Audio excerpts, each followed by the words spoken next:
Hello dear students, most welcome to you in your YouTube channel Pantheon YouTube. As you know, this is Arvind Singh and you are going to have the classes of English with me. Dear friends, today is our introduction class. So first you have to know what will have you to study and what not. Then सबसे पहले हम लोग intro की बात करेंगे, क्या पढ़ना है आपको, कैसे पढ़ना है, कैसे रिजल्ट लेना है। तो चलो हम लोग बांट देते हैं इसको।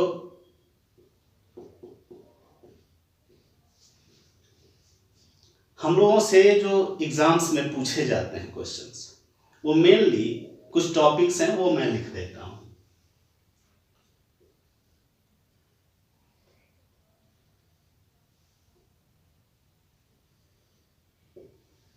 RC, rearrangement,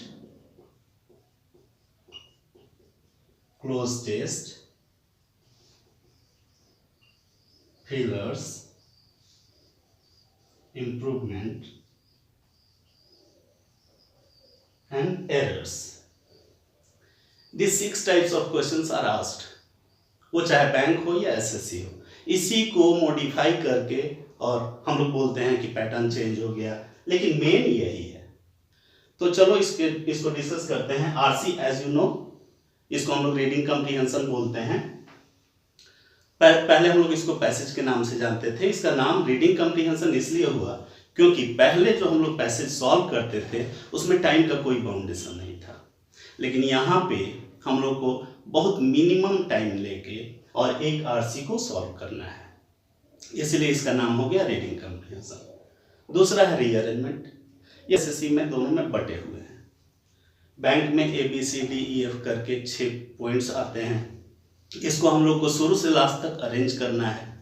एसएससी में सेंटेंस 1 सेंटेंस 6 दिया हुआ होता है और PQRS करके दिया जाता है, जिसको हम लोग को अरेंज करना होता है।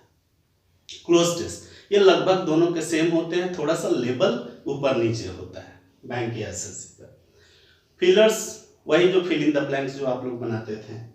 इम्प्रूवमेंट, तो इम्प्रूवमेंट में करना क्या है, हम लोग को सेंटेंस गलत करके दिया जाता है, जो हम लोग को सुधारना है, इम्प्रूव करना है, उसी का नाम हो गया इम्प्रूवमेंट। एरर्स, आप जानते हैं कि सेंटेंस में एरर्स फाइंड आउट करना है। चलो अब इसको डिस्क्राइब करते हैं।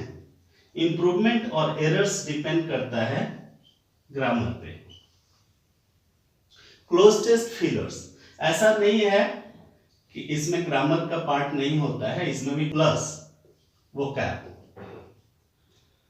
और आरसी रीअरेंजमेंट मेनली हम लोग कह सकते हैं वो कैप यानी लिटरेचर। बात करें ग्रामर की तो ग्रामर बेसिक है। As you know, without grammar we can't understand the single meaning of sentence. तो चलो इसको अगर हम लोग क्लासिफाई करते हैं तो ग्रामर में क्या क्या पढ़ना है, वो कैब में क्या क्या पढ़ना है, वो कैब के बारे में नेक्स्ट क्लास में बताएंगे। आज हम लोग ग्रामर पे डिस्कस करेंगे। अगर आप चाहें नोट करना तो नोट कर सकते हैं। फर्स्ट, कौन कौन से चैप्टर पढ़ने हैं। First article, second noun, third pronoun, fourth adjective, fifth verb, sixth adverb, seventh preposition, eighth conjunction, ninth subject verb agreement. लिख देते हैं, eighth conjunction, ninth subject verb agreement.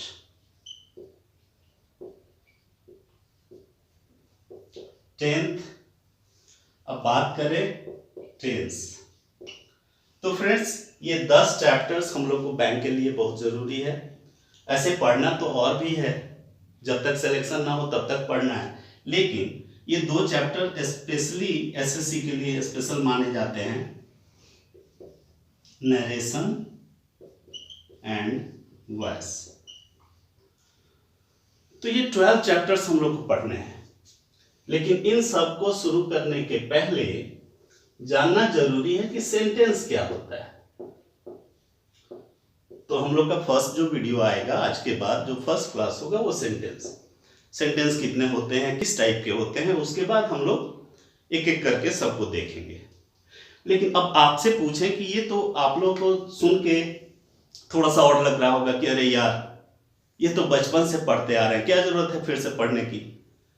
Article हमको लगता है कि क्लास 3-4 में होंगे तब से पढ़ रहे हैं। नाउन का भी सेम केस। लेकिन अब क्यों पढ़ना है, थोड़ा सा इसके बारे में हम आप लोगों को बताना चाहेंगे। अगर क्लास 5 में आपसे पूछा जाता do you know about article, do you know the uses of A and the, आप आंसर देते यस। क्लास 10 में थे तब पूछा जाता same question, the uses of A and the, आप बोलते यस। अभी अगर प्रैक्टिस में हो और आपसे पूछा जाए do you know the uses of A and the, आपका आंसर जनरली होता है नो। क्यों, ऐसा क्यों होता है? क्योंकि जब आप क्वेश्चन सॉल्व करने जाते हो तो उस समय कभी ऐसा फील होता है कि ओ शिट यार, मैं ये तो जानता था लेकिन पता नहीं क्यों नहीं सॉल्व कर सका। और कभी कभी ऐसी फीलिंग आती है कि अरे यार ऐसा भी होता है क्या।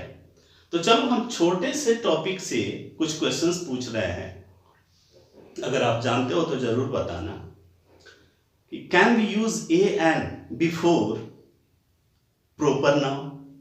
आपका आंसर क्या होगा? Generally no.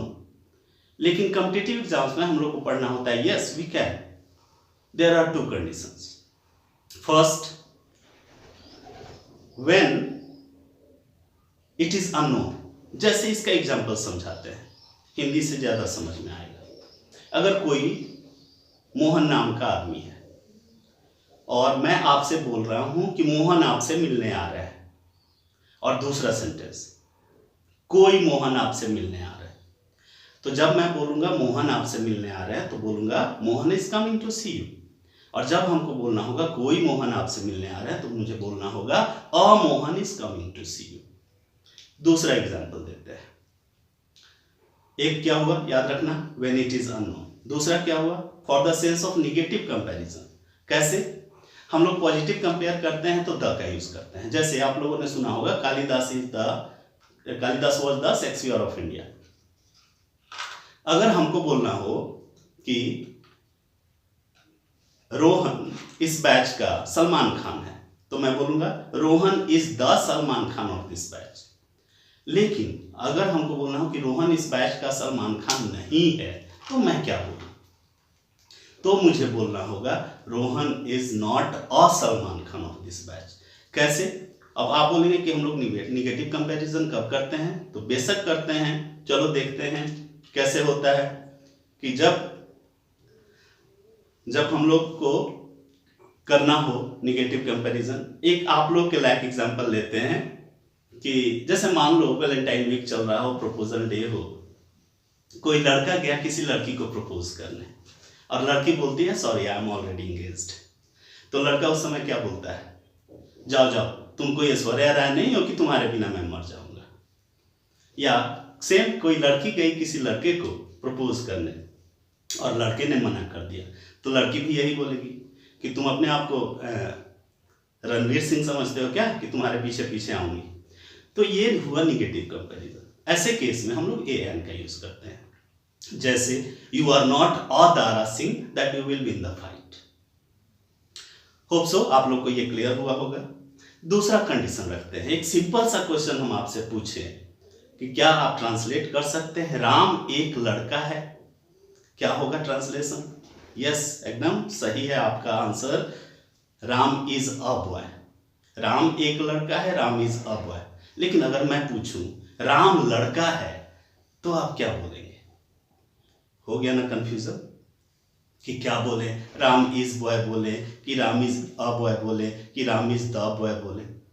जी हाँ, ये कंफ्यूजन होता है और यही रीज़न है कि मेनली आपको ये समझना होगा कि हमारे कॉम्पिटिटिव एग्जाम्स में हमारे प्रेजेंस ऑफ माइंड से क्वेश्चन पूछे जाते हैं। तो ये समझना होगा राम एक लड़का है या राम लड़का है, ट्रांसलेशन बस वही होगा Ram is a boy, because without article we can't use a singular countable noun. तो उम्मीद है ये समझ में आया होगा कि आर्टिकल क्यों पढ़ना है। और भी एग्जाम्पल्स हैं बहुत सारे, जैसे हम अगर आप लोगों से पूछें can be use A an before uncountable noun, आपका आंसर होगा नो, लेकिन हाँ होता है। जैसे वाटर, वुड, सैंड, इनके पहले ए का यूज होता है, मीनिंग चेंज हो जाता है। अ वाटर का मतलब हो जाता है a source of water, a river. A sand का मतलब हो जाता है अ डेजर्ट। अ वुड का मतलब होता है अ फॉरेस्ट। न्यूज़पेपर में आप लोगों को मिला होगा। नाउन प्रोनाउन की बात करें, क्यों पढ़ना है, बचपन से पढ़ते आ रहे हैं। तो चलो जनरली अगर आप इस फील्ड में हो तो आपको पता होगा, और नहीं हो तो आपको नहीं पता होगा। जनरली हम लोग को बोलना हो तो हम लोग क्या बोलते हैं, ही इज बेटर देन मी। मैं पूछूं क्या ये सही है? ज़्यादातर लोग बोलते हैं क्लासेस में कि हाँ सर ये सही है, लेकिन नहीं, ये सही नहीं है। He is better than I होता है, मी नहीं होता है। अब आप पूछोगे कि सर बचपन से यही बोलते आए, यही सुनते आए, यही लिखते आए, यही पढ़ते आए, फिर आज अचानक he is better than me के जगह he is better than I कैसे हो गया? तो फ्रेंड्स इसके लिए बस आंसर यही है कि अगर आप इसको लिख के देखते हैं, ही इज़ बेटर देन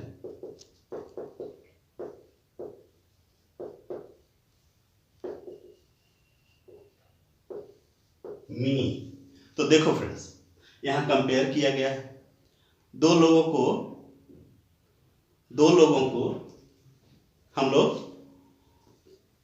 कंपेयर कर सकते हैं कब? जब इक्वल हो।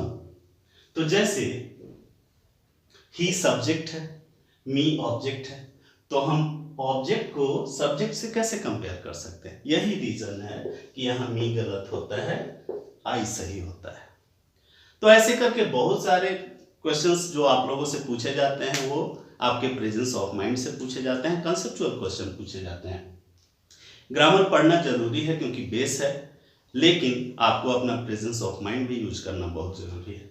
और मैं एक एक करके सारे चैप्टर्स को पूरी तरह से डिटेल्स में डिस्कस करूंगा, जिससे आपका कंसेप्ट क्लियर हो और आप अच्छे स्कोर कर पाएंगे। ऐसे ही सिंपली अगर टेंस से हम रिलेटेड क्वेश्चन पूछें तो हमको लगता है कि 5-6 से आप लोग कंटिन्यू कर रहे हैं टेंस। तो जनरली अचानक अगर कोई पूछ दे कि चलो ट्रांसलेट करो, मैं खेल रहा हूँ तो आई एम प्लेइंग, मैं दौड़ रहा हूँ आई एम रनिंग, मैं लिख रहा हूँ आई एम राइटिंग, मैं सोच रहा हूँ तो हम लोग बोल देते हैं आई एम थिंकिंग। जबकि आप बचपन से जानते हैं कि थिंक में, लव में आईएनजी नहीं जोड़ा जाता। तो चलो फ्रेंड्स नेक्स्ट क्लास से हम लोग शुरू करेंगे। ये हुआ इंट्रो क्लास। उसके बाद वोकैब में क्या क्या पढ़ना है, कैसे पढ़ना है, इस पे भी डिस्कस होगा। तो चलो, wish you all the best, thank you.